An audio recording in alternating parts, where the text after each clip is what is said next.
I think we have touched on Russell this evening, right? Uh, for long enough. I've got someone I need to introduce to you, and this is going to be for anyone who's wondering, right? I've been working. In fact, you know what? Let's not go into that. Everything about this entire this individual that you're about to see on screen just now, and any further members of his family that are brought to justice, we'll be talking about here. Now, this man here, his name's Kyle, all right, and he was found guilty of carrying out brutal SA attacks on two women in Edinburgh. Right. His sentencing is on May 7th, and I just want to read this case out to you, okay? A twisted criminal that was found guilty of carrying out brutal SA attacks on two women in court has been in Edinburgh. A court has found Kyle Kernachan, who was brought before Edinburgh High Court, where a jury found him guilty of 2 Rs. The 28-year-old carried out the attacks in 2 separate locations in the capital. In one instance in February 2015, and in one in October 31st, 2016. Now, I just want to remind you of his age. He's 28 now. Right.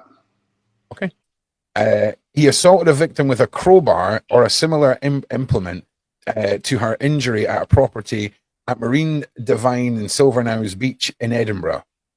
Oh, my word. Silverknowes Beach?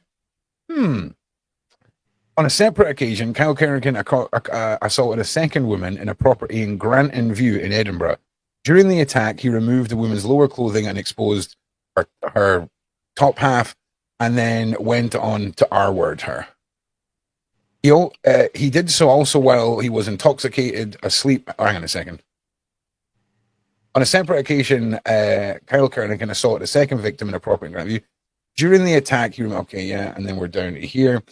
He did so while she was intoxicated, asleep, and incapacitated, or giving or withholding consent. So obviously she was under the influence or purposely being put into sleep. Kernachan awaits final hearing on the 7th of May, where a judge will decide the length and severity of his sentence. Now, he recorded these women being abused with these crowbars, okay? And I wanted to get your take, because there could be a massive story here, John, that will sadly, this could be at the center, John, and I say this with real intent, okay? You could be looking at one of the faces of the Rochdale of Edinburgh. Okay? Well, let's look at what he's done, right? He clearly has a massive issue with women. To brutalize them and to R them like that. That there was without a doubt an issue here with his mother. If I was interviewing this guy, I'd like to know his family dynamics. He's punishing women, brutally punishing women from a very, very early age. I mean, this is obviously his Facebook profile that he's put in there, trying to show himself off as quite an innocent, good-looking lad or whatnot. A calculated man, but without a doubt with a deep-rooted issue and a need to seriously hurt and punish women. And it would have been leaching out of his conversations and his actions, probably. Now, keep in mind, this is where his charges stem from, and this is from when he was 18 and 19 years old, and you're going to learn over the coming months more about the true extent of further allegations of being entwined with another case where an individual was trafficked from the age of 5 by her mother. And wouldn't you just know it? This man's father. And yeah. See, funny enough, I was talking to a therapist and a profiler and a counsellor on these crimes. She's done it I think she's been doing it for near on 40 years. Very well known in what she does, and me and her have been working together for a long time, and we've been discussing cases that are sort of cropping up, mainly with the grooming gangs and all that. And she said, when are we really going to start talking about who's actually involved in it. Put the blame where the blame really truly lies. And the blame truly lies at home with absent fathers and complicit mothers. This is where it lies. This is where when we got to put the blame where it lies. This guy blames his mother because something's happened to him and his mother never protected him. It wasn't social services. They may well have let him down and put him in care when he got sodomized or whatever. And it may have been the police who didn't do their job. But that's secondary and tertiary blame. The primary blame in 80% of these cases are within the home, whether it's Pakistani Kashmiri cab drivers or it's not. 80% of it is in the home. Let's get this right. And let's put the blame where the blame truly lies.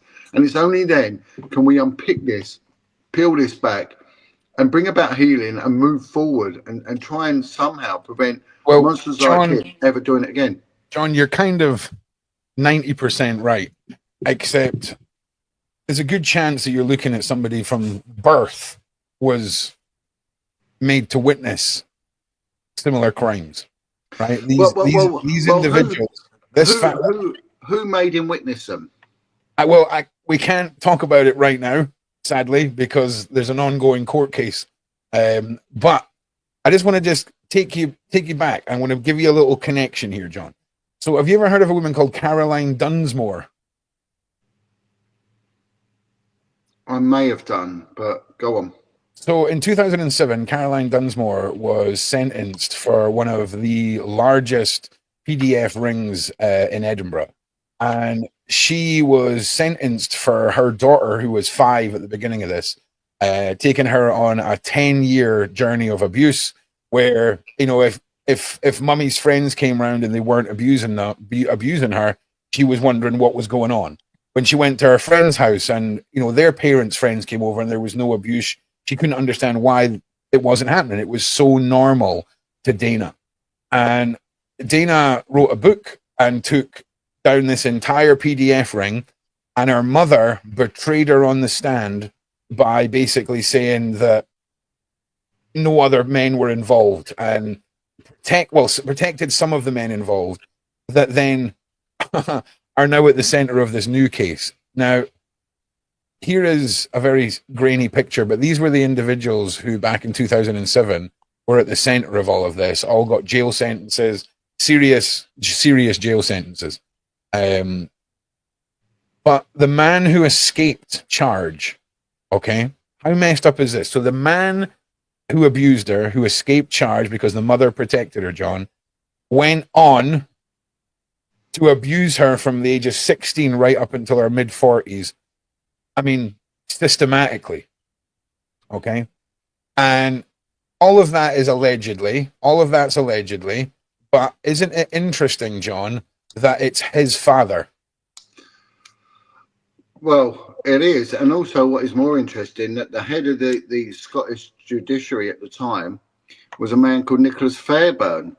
And Nicholas Fairbairn was Lord Nicholas Fairbairn, and he was one of the main PDF file abusers in the children's homes in Scotland, naming Forneath Kids Home in Perthshire, where out of 20 young girls who were hard, 16 of them picked him out, Nicholas Fairbairn. He was in charge of the Procurator Fiscal. He was the Advocate Depute. And Nicholas Fairbairn was having a long-standing sexual, emotional and personal relationship with Esther Ranson, who was in charge of Childline. So, right.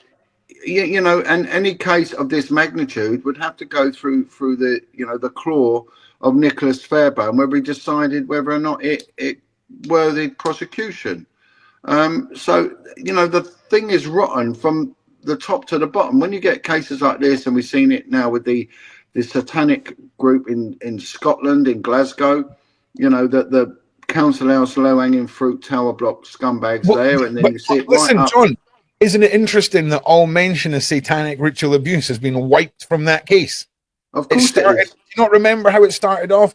8 witches arrested. Have you read the testimonies from those kids? Yeah, of course it is. And when you've got, periodicals and magazines and publications like Private Eye, with people like Ian Hislop, who was named on the range list, that attack anyone who speaks out about ritual abuse. You know, they denigrate them and rubbish it. We've got journalists like Rosie Waterhouse do the same, attack anyone that call people like me as perpetrators of satanic panic. And they just won't have it. They just won't have it out there. It won't get anywhere. But it speaks volumes. But do you know what? Who do these people think they are, really? I mean, if you look at these fellas on here, you know, they'll be dead soon, or they'll die in prison or whatever. And even Nicholas Fairbairn, he never did a day in prison, yet he was named as one of the 3 politicians caught on the Elm Guest House list. They're dead now. They've gone to hell. They've gone to hell, a lot of them. But what is very interesting is that young man, Kyle, that you showed, right? It's obvious that he's been exposed to horrors, and he's gone on to do horrors. Yet the 100%. young lady who broke this case, she hasn't. She's gone the other way. She's got a moral backbone made of granite, and she's gone on to bust this case wide open. So this girl here, praise be to her, yet she's been through the same horrors probably as young Kyle, yet she's not gone on to hurt and that. She's gone on to do the opposite. So this just goes to, you know, so we got to look that, you know, hurt people, but, you know, there's others that they've been hurt, and the last thing they'll ever do is hurt another child. It stops with them, and it's called breaking the cycle. And there's many brilliant individuals. If you ever want to watch a superb man who's suffered horrors but gone on to do amazing things, there's a bloke called Bill Maloney of Pie Mash Films. We've got a guy who goes around the country now constantly advocating anti-child abuse rhetoric, a guy called Alan Merritt, superb individual. There's loads of them that have come from absolute horrific backgrounds that have just gone on to, you know, to change things, put things right, and make sure no one goes through them. And Shaun Attwood's interviewed quite a few. He's interviewed Darren. You know, the interview he does with Darren, one of the most prolific armed robbers the UK's ever had, and what he went through. You've got guys like Anthony Roberts. John, I just want to show you an image because I'm planting seeds here, John, because I can't talk about some things, okay? And I just want to go back to this article, and I just want to show you what it says here, right? Silverknowes Beach in Edinburgh, yeah? Okay? You can see it down there, so I'm not making this up, right? Right. You want to see a photograph that was taken at Silverknowes Beach? Oh, wow. Yeah. The old boy lover symbol. Taken by literally one of the subscribers of my channel. Wow, look at that. Look at that. The old man boy lovers number signal. Well, it's sort of been adopted fully as a non-verbal communication for PDF. Of course it is. Well, we've always communicated in symbols. We dream in symbols. We don't dream in. But going back to this young man, Carl, that you've shown, who's turned into the monster that he is. When we look at Russell Brand with his father taking him to Thailand to have sex with prostitutes, right? How many of your listeners are fathers? How many of your listeners would do that to their young sons? You know, I used to take my kids to water parks and to the beach, and when they're old enough, go and have a pint with them and have a laugh. I never took them to brothels. But why would you do that? And look what he's turned into. Maybe, you know, and his mother's not intervened. And where's the love for women there? It's you know, threatening them, doing this to the, treating them like that. That's not a respectful individual. Why are these feminist groups not speaking out over this man? I don't know, you know, and why are so many women standing up for him? Innocent until proven guilty and all that. Well, of course, yeah, we'll wait and see. We'll wait and see what happens there, but not for us to say. But it really baffles me, you know, the idolatry that goes on. And again, this grandstanding there with a picture of Jesus Christ, well, that gets my back up straight away. The moment he does that, the moment he has to rely on deity to bolster up his pseudo respectability, he's FUCK. He's screwed. Yeah. Yeah, and again, why would anyone randomly spray that on there? I mean, that is the NAMBA, the North American Man Boy Lovers PDF file, and again, silence. Look at that. Now, this is interesting. Oh, I want to stick on this at the moment. Good. Right now. When I used to, John, it gets worse. Let me just put up another one. Well, we'll just stick with this for 2 seconds. When I used to visit addresses that were known for SRA, satanic ritual abuse, this silencing, you would get things like that, and you'd get things, people doing graffiti saying, "You're not of God. Why'd you do this to this?" And it's usually when you get ecclesiastical and clergymen doing the abuse. Why'd you do this to us? You're not of God. You're evil. And this area here is the site of ritual abuse. I'm telling you now, this area here is a site of ritual abuse. It goes on exactly where this graffiti is. Well, do you know what? It's funny you say that, John, because just some more delightful further evidence. A victim's done that. A victim has put that on. This is a massive dogging site, right? Yeah, that's at Granton Harbor. Sorry, it is a different beach than the one that was reported. I was getting to correct myself there. But this is Granton Beach. This is where the crimes of the second part of the case originate from. Let me just bring this up for you. Your location. There's nothing here that's going to give away addresses or anything. But this beach is known for a pretty severe dogging culture. The crimes that were reported and were never given justice for, that Dana went through after her mother went to prison, occurred on this beach with biker gangs, with men in masks. She was forced on. Well, again, it's the same. We found that in London, that the sites where a lot of abuse and ritual abuse went on were well-known homosexual open-air meeting places.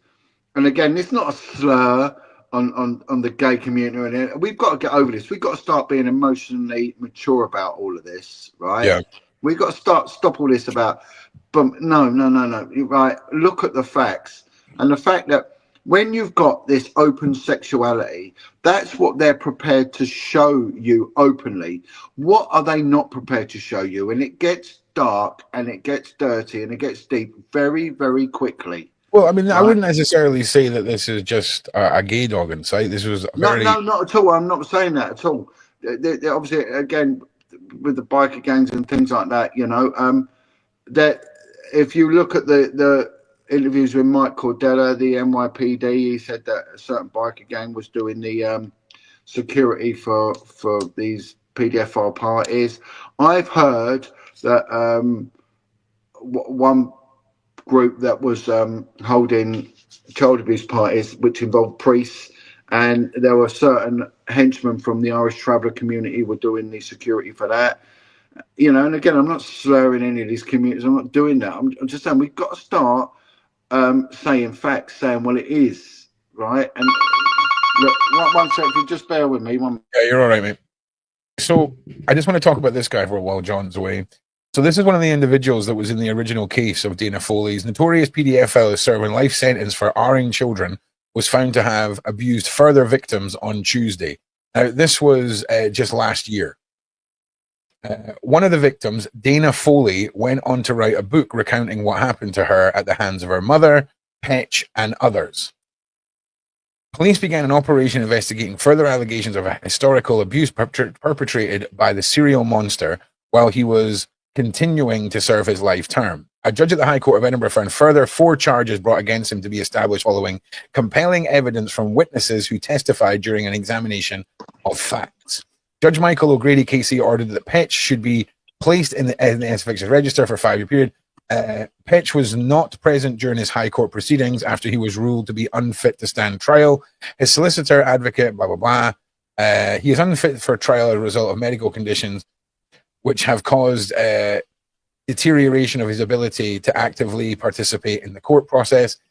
Yeah, he said that Petch has diabetes, cardio. Oh, no one cares, mate. Yeah. I know, bloody. But what you've done here is, if you was to get a bit of paper and start putting these people on there, already you've shown a connection between two separate cases. You've shown a connection with this guy's father, right? I'm 4 years into this, John. That's what you call a PDF ring. A PDF ring. You've done it, right? It's a ring. And then you get all these journalists going, oh, no, they're not related. This is how an investigation starts. And this can go deep and dark very, very quickly. But do you know what? Stick with it. Because John, what's happening now, this is surfacing. And I'm fully behind you on this one.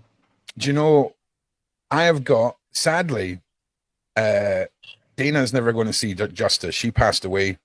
Her kidneys failed in her finally. And it's very, very sad. This is Dana's first book, best-selling book by Dana Foley.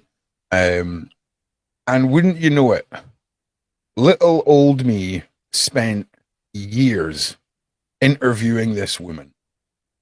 Interviews that have never been heard before. But by God, the courts have heard them. Do you know what? I may have spoke to her. When did she pass away? It was last November. I think it was last November. I generally think I spoke to her. I think she contacted me at some point. I'll have to have a look back on my emails. Yeah. And here's another picture of Kyle. This is round about the time Kyle was committing these crimes. And I'm telling you now. But isn't it interesting when you get his defense team going on about his diabetes and this guy, and if he goes to prison, it could affect his health. Do you know, they really sell their souls, these advocates, don't they? Oh, he's on a life sentence, bro. He's already on a life sentence. But you know, if you was, you know, there's certain things in your job that you can do. You know they're not right, but you do it. So I speak out, and I turn around and say, look, I never gave a shit, right, if drug dealers got their drugs nicked off them and their money nicked. I didn't give a toss. I'm not interested.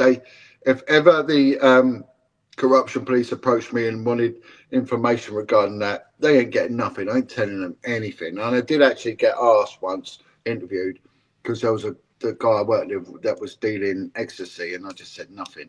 Right, well interested. I don't care. Right, it's the same as when people want to have it with the police and they get beaten up. I'm really not effing interested. I don't care. Now that might be corruption. Don't come to me because I ain't going to tell you anything.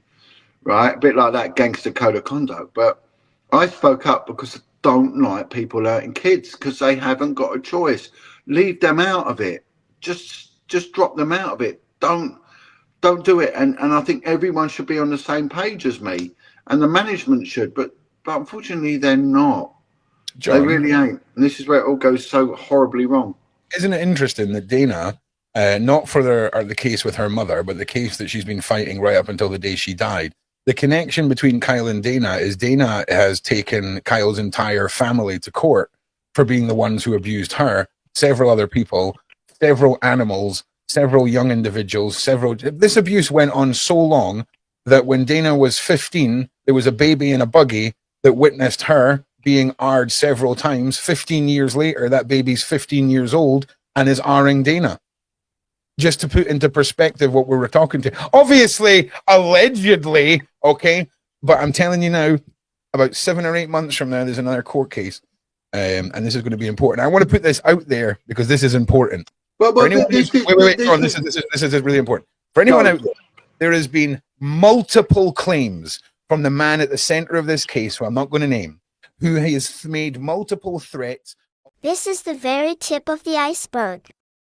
When it comes to Kyle and his sick, twisted hobbies, many more names are to come. We have plenty of evidence and have fought tirelessly since 2019 to prove it. Thank you to Ron Swanson and Shaun Atwood. Please subscribe to them to get updated. Our family is forever grateful. Lies gets around the World before truth gets his shoes on, truth shoes are on. Is anyone listening now?